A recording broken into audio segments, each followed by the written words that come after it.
Hi and welcome back. I'm so excited to share with you how we turned this sad little corner into our little oasis. First thing we had to do is extend the patio, so we dug it out, compacted it down, added gravel and sand, and then some pavers. Next, the hill had kind of a slant to it, and I didn't want the mulch to wash down, so I put a retaining wall and then glued that all in place. To finish it off, we added a transitional edge there with some smaller pavers, and then filled the cracks with some white pea gravel. If you want to see the entire patio transformation, I have a video on that where I shared all the steps. You can click on this link above. It was just really one of the best things that we did for our home. Well, this spring I decided I wanted to add a little goldfish pond. I wanted to keep it small to make sure that I enjoyed the maintenance it required first. I found this exact set, the pond liner, the waterfall box, the pump and filter, all for $75 off of Facebook Marketplace. I figured for that price it was worth a try. My sister and brother-in-law put one in last year. My brother-in-law offered to come and help me dig it all out, which was super kind of him. Next, I wanted to get some rocks to put around the pond. My dad has a lot of rocks in his dry river bed on his property, so he was so kind to go back there and help us pick some out and load them up and carry them back, and then we brought them home. Next, it was time to install it. So it actually had gathered some rainwater, so I went ahead and dipped some of that out and made good use of it and watered my flowers. Rainwater is just the best for flowers. Then my son helped me pull the liner out, and I took it out and gave it a really good cleaning. So since I was installing this kind of on a hill, it was kind of hard because I wanted it to be level, but then it was sticking out kind of far. So I just wanted to make sure it was level. That was the most important thing for the water level on the pond not to be slanted.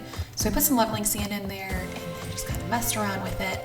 Then when I got it kind of where I wanted it, I had my husband come and just keep an eye on it while I backfilled it and just made sure it was nice and secure. Then I went ahead and filled it with water and then checked to see if the water level was basically even around. It wasn't, it was a little off, but visually I couldn't tell, so I was okay with that. I was also really anxious to get the pump in there to see if it worked.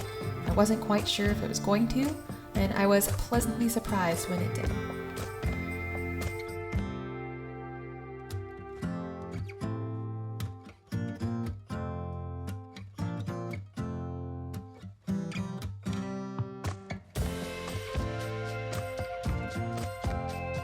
Now that it was all level and ready to go, the next day I put the rocks around.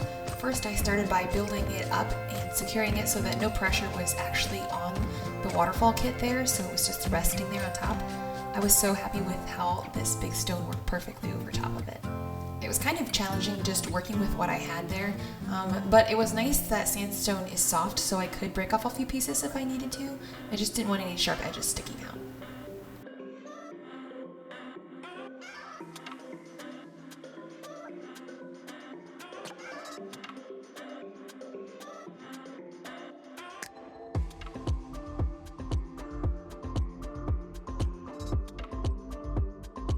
Next, it was time for plants. I was so excited to add this collection of ground covers together.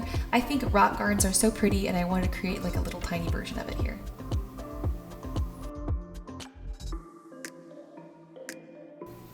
We had our first little visitor. It was so cute.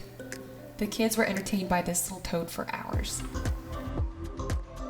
If you're enjoying this, feel free to give it a like, and I would love it if you consider subscribing. The one thing I love about having moving water is how relaxing it is. Not only just the sound, but I also love how there are water reflections on different areas all throughout the day when the sun changes directions. It just adds so much more dimension to the space.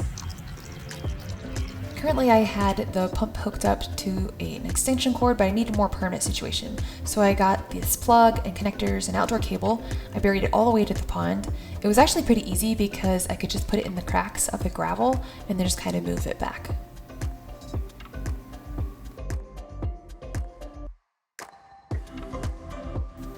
Then I wanted to add a gravel bottom so that I could see our fish better that we were going to add. So I had a bag of white gravel left over. I rinsed off all the excess sand and then added it to the pond. To get the water out of the pond, I pumped it out using the pump one more time and gave it another good cleaning before we put everything back in. If you see that little round thing there on top of the rock, that's an aerator. I bought those two to add into the pond because water movement is really important, especially in the wintertime when it freezes over.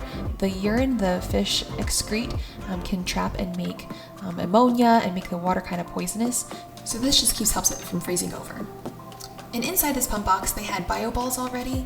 I added some other things. I'll explain more about some of the maintenance things I did later on in the video.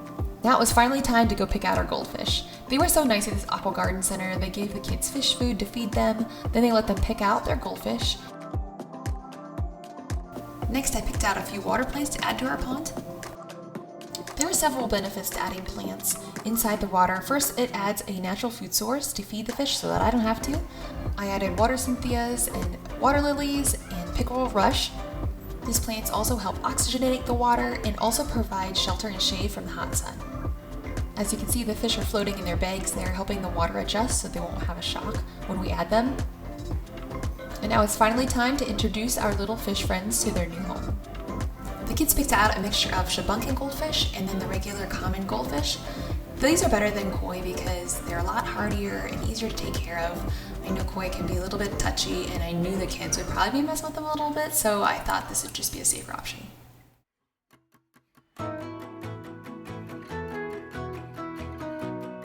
As a fun little touch, I added an underwater light. They had several colors, but I loved how the purple matched my petunias I had.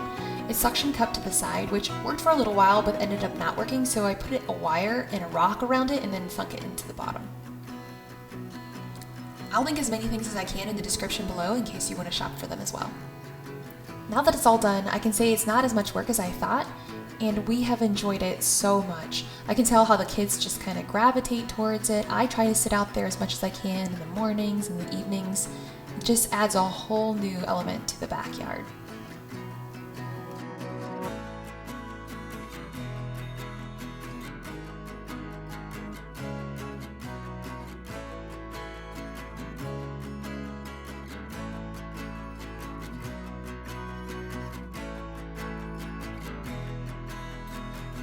I love as well that we can see it from the inside of the house, so we can watch it in all seasons.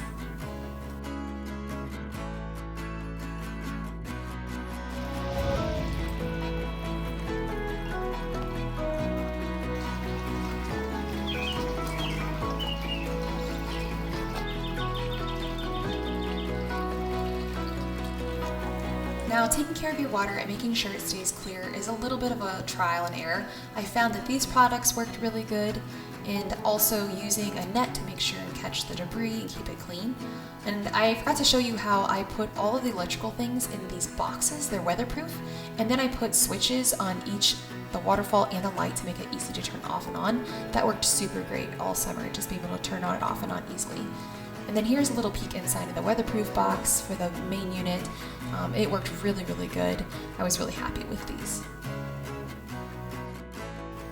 Now inside of the pump box, in addition to the bio balls, I added some of this filter. It's great to just be able to kind of help filter it and keep it clear. I also bought this Terapond UV Clarifier. It was really easy to add in between the pump and the waterfall. So what it does is it circulates the water that comes out of the pond around a UV bulb that kills the algae and helps keep the water clear, and it did just that. I think it's one of the better known UV clarifiers, and I like that you have this little window viewing here so you can make sure that it's working, and then there's replacement bulbs too. Fall is here now. We've had our pond for over 6 months. I have zero regrets. I've always wanted a little pond as long as I can remember, and I enjoy it so much. It's been such a perfect way for the kids to come and play with their little pets, and it's really low maintenance. But now the temps are getting close to freezing, it's time to winterize it. So I decided to remove the pump, the UV clarifier, and the waterfall. I left the aerator though, you leave that through the winter. And then I cut down the pickerel weeds. I'm hoping the lilies come back next year. I bought this protective net to keep all the falling leaves out. It's funny, it was 46 degrees, 7 a.m. on a Saturday morning, and they're out there with their blankets on the trampoline. It was really easy to put on, and they had these little stakes, so that was really nice, and I only actually used half of it. So leave a comment about what you think about this little pond, or if you had any tips for me if you have a pond. I just appreciate you guys here watching this. I hope you enjoyed it and maybe got inspired to maybe get your own.